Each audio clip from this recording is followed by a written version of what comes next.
What is up, YouTube family? Thank you guys for tuning back into Will Burn Shenanigans. My name is Chad. This is my wife D, and we are back with another great, crazy reaction video. Whatever you guys sent us, that's what we do. I'm loving this because the last selection of videos y'all saying was off the chain. I mean, y'all always send some off the chain stuff, but we going into top 10 quickest cases on Judge Judy. I actually like Judge Judy. Which one was Judge Judy? Big Booty Judy, Judge Judy. You know. Oh, the white lady? Yeah. Yeah. I love you know, her she don't play no games. You can watch it all. Baloney! That's what these people are full of. Hey guys, it's Phoebe. Welcome to Ms. Mojo. Today we're counting down our picks for the top 10 quickest cases on Judge Judy. Number 10, heroin addict. I gave her, All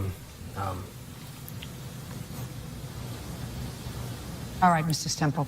I'm not going to go any further with you, sir. This is probably one of the saddest cases in Judge Judy history. The defendant is Jason Stemple, a heroin addict who is clearly going through withdrawal. Ever had any substance abuse problem? no, ma'am. He appears totally distraught, complete with baggy eyes, a gaunt face, and a lot of twitching. He can barely string two words together, and the plaintiff is even forced to answer questions on his behalf. She also admits that he used money she had given him for a drug test to buy heroin instead. Eventually, I got it out of him that he had paid for heroin. Judy quickly brings the case to an end in under 2 minutes by first telling Jason he needs help, then by offering to get him some if he wants it. It's rare for Judy to show compassion in court, but it's clear that this man needed to hear some harsh but reassuring words. But I'm going to suggest to you, you're 31 years old. If you want to be 32 years old, you better get yourself some help. Number 9. She's an idiot. Go. All of these titles. Speak. Let's lighten the mood and watch the Judy we all know and love, the one who calls other people idiots. In this case, the plaintiff is suing Sandy Huang for a $4,800 loan. He'd co-signed the loan, the money of which was used for Sandy's breast implants. I asked and I was like, oh, I want to get my boobs done. And afterwards, my boyfriend at the time said he was willing to pay for it. So why didn't he? He got arrested. I did not know that part.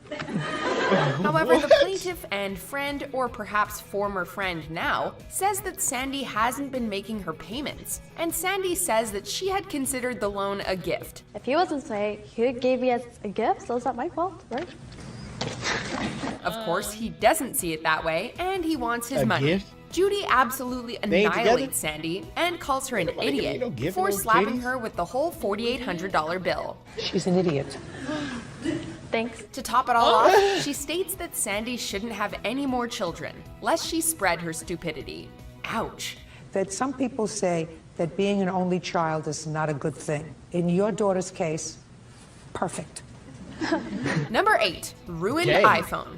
Here's a little tip for all you pranksters out there. If you break something, you have to pay for it, even if it was an accident. Defendant Ashley Hunter pushed her friend Jennifer into a pool and broke her iPhone, and Jennifer wants to be compensated. Fair enough. However, Ashley refuses to pay because it was an accident, and it, quote, wasn't malicious at all. And it wasn't malicious at all. I had no idea she had her iPhone. I felt awful after it happened. Well, you felt awful. That means you pay for it if you feel awful. Of course, Judy isn't having that ridiculous explanation, and she bluntly ends the case by telling Ashley to grow up and own her mistakes. The whole thing ends with Ashley explaining rocket science to Judy, or trying to. Seeing as how the whole room exploded with laughter, we don't think she succeeded. Simple as that. Isn't that rocket science? What is rocket science? Rocket science is when the scientists find out things about space. Number 7, bird monitor. You gave away your bird. To a good home, Your Honor. You gave away your bird. Lots of toys to destroy. Put it down, open up your ears and listen. Sometimes good intentions can land you in jail. This was almost the case for plaintiff Tracy Martin, who sold her pet parrot to the defendant.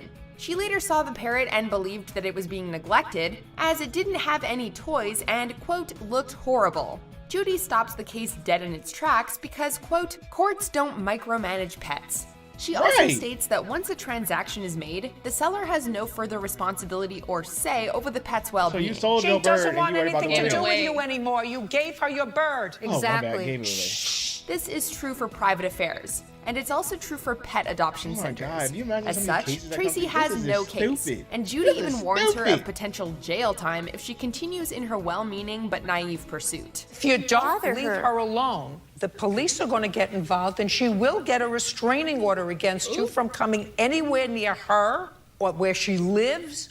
You have to stay away from her. Number 6, one weird practical joke. What you doing? Try just to speak the truth. Do you understand? Yes, I do. Yes, I do. Good. Try to speak the truth, then we won't have any trouble, Mr. Mystery. No problem. If you don't, we're going to have a lot of trouble. Oh, the things Judy has to hear. This case sees Jimmy Mystery suing his friend Rafael Cassin for damaging his car. But this wasn't just a simple friends get into an accident in his buddy's car case. No, it's far wackier than that. The two had attended a party, and Rafael got jealous once he saw Jimmy kissing the woman he had been kissing earlier in the day. So he stole Jimmy's car and hid it in a nearby park. I start hooking up with this girl, and later that night I see Jimmy hooking up with the same girl. I got pretty upset, and I hid his car from him. Rafael eventually recovered the car, That's but a- Jimmy noticed some that's a whole other extensive level of petty damage, right there, including boy. dents, scratches, She must and been a doing missing something grill. crazy. Despite You gotta calling hide Jimmy a somebody's wise car. guy, Judy swiftly awards him $910 because you can't just steal your friend's car and hide it in a park. By the way, Your Honor, you look beautiful. Don't go suck there, up. Mr. Don't Mystery. suck up. Forget it. Because it'll be the fastest way for you out the door, sir. Number 5, 2 tiny women. What were you cursing at them for? Because they're losers. There's nothing like a good Judge Judy evisceration. Defendant Alexandra Nelson had harassed the plaintiff outside of his house and swore at 5 or 6 of his friends. The plaintiff retaliated by confronting them, but according to Alexandra, they were just being dumb, and the plaintiff had no right to confront 2 tiny women. This ridiculous statement shocks Judy, who contorts her face and visibly recoils from the stupidity. She then calls Alexandra an idiot and a manipulative problem, before slapping her with a $4,000 judgment. Judgment for the plaintiff in the amount of $4,000. That's all. Step out. Are you doing? Maybe next time she'll think about provoking people in front of their own houses. Because if there's one thing we learned here, it's that silliness like that results in one swift court case. Number 4, can I interest you in some venison? This is one of the funniest cases in Judge Judy history. It sees Eve Dettenheim suing her own sister, Carol, over damages to her car. Carol had taken the car and hit a deer, causing $1,300 in damages. I just didn't think. You didn't think? Who do you rely on to do your thinking? I just use it all the time, and she wasn't home, so I went over there to get the key and went, and the deer just jumped out in front of me. It sounds like a typical Judge Judy case, until you consider the finer details, like the fact that Carol took the carcass home, made venison stew, and offered some to her sister. What'd you do with it? Ate it. Is that true? What? Yes, ma'am, and she even offered me some, but I'm not having rigor mortis stew. Or the wacky sitcom-esque declarations, like Carol defense stating that the venison did not have rigor mortis. Or the audience desperately Is that trying to supposed to contain their laughter. cancel out you It was like wrecked my watching car? a Judge Judy parody on SNL. Needless to say, Carol was forced to pay the damages. Turns out venison stew does not fix cars. So why don't you work? Because I don't have to. Well, you have to because you owe your sister $1,300. Yeah, I wasn't expecting to have to owe $1,300. Judgment for the plaintiff in the amount of $1,300. Thank you very much. Your Go Honor. back to Louisiana and be happy. Number 3, don't get comfy. Thank you, Bird. You're welcome, Judge. Don't get comfy. You're not gonna be here long? No. Okay. When Judy says don't get comfy, you know a verbal smackdown is right around the corner. That's exactly what happened when Brenda Powell sued her ex-roommate Angela Rust. Brenda was forced to move out of their apartment, and now she wants Angela to pay the difference between her new, more expensive apartment and the apartment she shared with Angela. However, Judy destroys her confidence with 4 words. That's not a case. That's not a case. So, sorry to tell you, we don't do cases like that because it's ridiculous. She goes over a few of Brenda's options before dismissing the case with a simple goodbye. This whole thing is over in 2 minutes, and it leaves Brenda in tears. We can't say we blame her. We'd cry too if Judy eviscerated us like that. That doesn't happen. Parties are excused. You're not wasting her time. Number 2, she broke my toilet. Now, what is small claims court for if you can't sue your friend over a broken toilet? My God. Lisa Reed believes that her large friend, Barbara Roth, is responsible for her toilet because it cracked after Barbara sat on it. This whole ordeal is probably the most embarrassing thing that Barbara has ever gone through, and we feel terrible for her. And so does Judy. All I want to know is, did you fall on it? Did you kick it? Heck no. Did you hit it with a hammer? No. Did you hit it with a wrench? No, Your Honor, no. It broke. She quickly explains that the toilet broke while Barbara was using it. In other words, that Barbara did not intentionally break the toilet. Before calling the case stupid and throwing it out, the audience claps and guffaws, and everyone goes home happy. Everyone except Lisa. But not even on purpose. Toilets break. I had one just break in my apartment last week. Cost me $650 to put in a new toilet. You think I went around to try to find the last person who sat on it? Be stupid. Grow up. That's all. It's the truth, man. Before we unveil our most jaw-droppingly stupid #1 pick, let's take a look at some honorable, or would it be dishonorable, mentions. Who do you live with? My witness. What? How do you support yourself? My mom pays my rent. Mr. Van Hanswick's going to understand that when he comes to court, he's supposed to bring all relevant information, not just the information that he wants me to read. And she was like, why? Why? And I got it.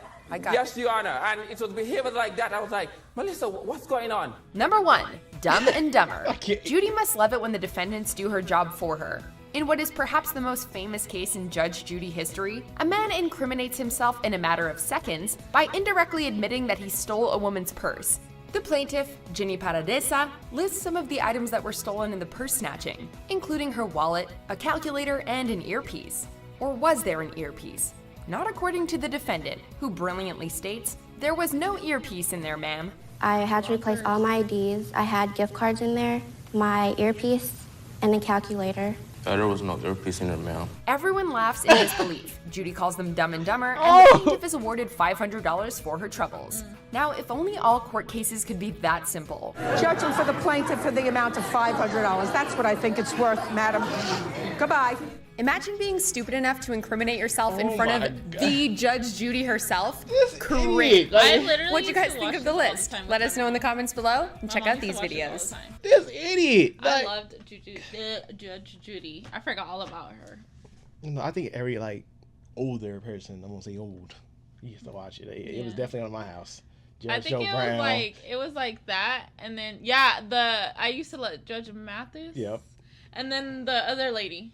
I forgot what her name was. I know you're talking about though. The younger one. The younger one. Yeah, the blonde, I forgot her name. So it was just Judy. It was Judge Mathis, and then it was like another one. So it was like I forgot the name. But yeah, I think it was used on. To love them. I think it was just on in the house. I used to be on faithfully in the mornings, faithfully, and I would catch myself in there watching it. Yes. For no apparent reason. I don't know why I was in there as a kid watching it, but I was. And then I started watching where there's like 3 of them.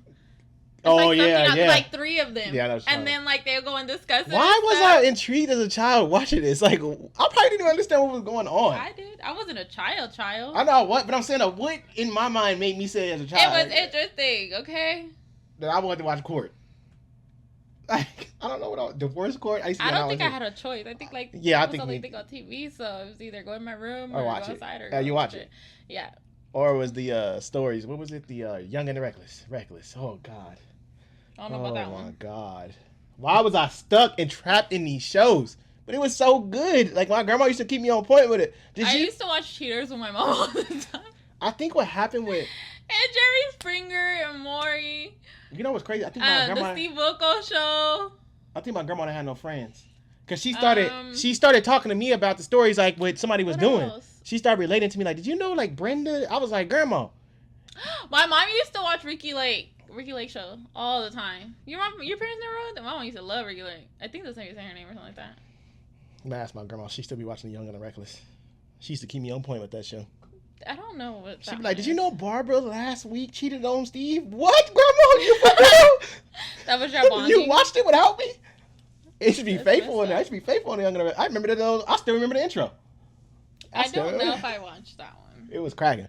I'm gonna have to go back and watch it. It's still trending right now. It's still on. Call your grandma. Grandma, remember we used to watch? She probably still watch it. She probably still got on her DVR.